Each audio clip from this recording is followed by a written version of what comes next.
देखिए, सरकार ने तो बड़े बड़े वादे किए, बड़ी बड़ी हाँ की, लेकिन आज जो हमारे रियासत कर्नाटक के अंदर के जो हालत है, काउ विजिलेंटीज रहंदे या कोई दल वल रहंदे, उनको बहुत तक़वियत मिली है। ये तक़वियत मिली है, चिल्ला पुकारी जब तक का रूलिंग में नहीं थे तब तक का ये सब चिल्ला पुकारी चली सरकार की। अब जो सरकार है, सिटिंग गवर्नमेंट, ये आज क्यों खामोश बैठी? क्या इनको अवाम के बारे में या जो लोगों ने मैंडेट दिया है इनको कि शांति भंग हो रही है, कर्नाटक राज्य के अंदर जिस तरह का माहौल बना करके रखा गया था, क्या इस तरह के माहौल से क्या ये कर्नाटक को ऊपर लाया जा सकता? ये सोच करके जब अवाम ने मैंडेट दिया, इनको सरकार बनाने का इनको मौका दिया, तो सरकार की जिम्मेदारी है। आपने मैनिफेस्टो में बहुत सारी चीजें लिखी, लेकिन कम से कम वो गारंटीज से जरा बाहर आइए। वो गारंटीज आपकी वोटर्स को रुझा नहीं सकती, वो गारंटीज अवाम को कोई बेनिफिट दे नहीं सकती, वो गारंटीज किसानों को कोई फायदा नहीं पहुंचा रही, वो गारंटीज दलितों को कोई फायदा नहीं पहुंचा रही, वो गारंटीज मुसलमानों को कोई खास फायदा नहीं पहुंचा रही।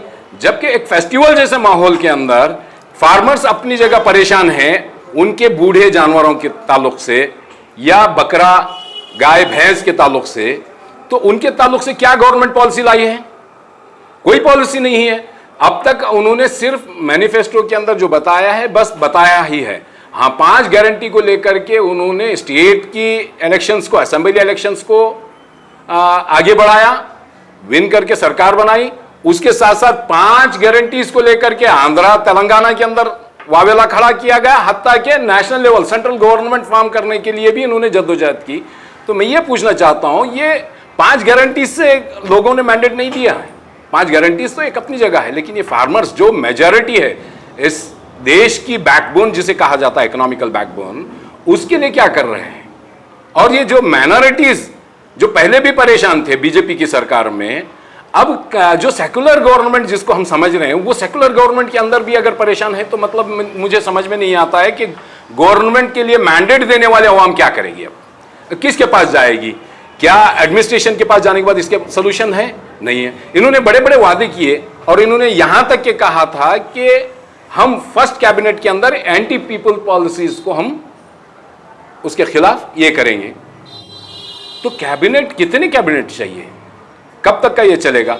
मैं बिलखुसूस कर्नाटक सरकार, सिद्धरामैया सरकार से मैं मुतालबा करता हूं कि जो आपने वादे किए थे मैनिफेस्टो के अंदर, उसको आज तक आपने पूरा नहीं किया।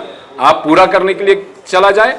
और मैं रिक्वेस्ट करता हूं कि ईद को, ये फेस्टिवल मनाने का मौका दिया जाए, ना कि कोई पकड़ धकड़ हरासमेंट करके मेंटली फिजिकली हरासमेंट करने का मौका दिया जाए और इस राज्य की शांति को भंग ना किया जाए।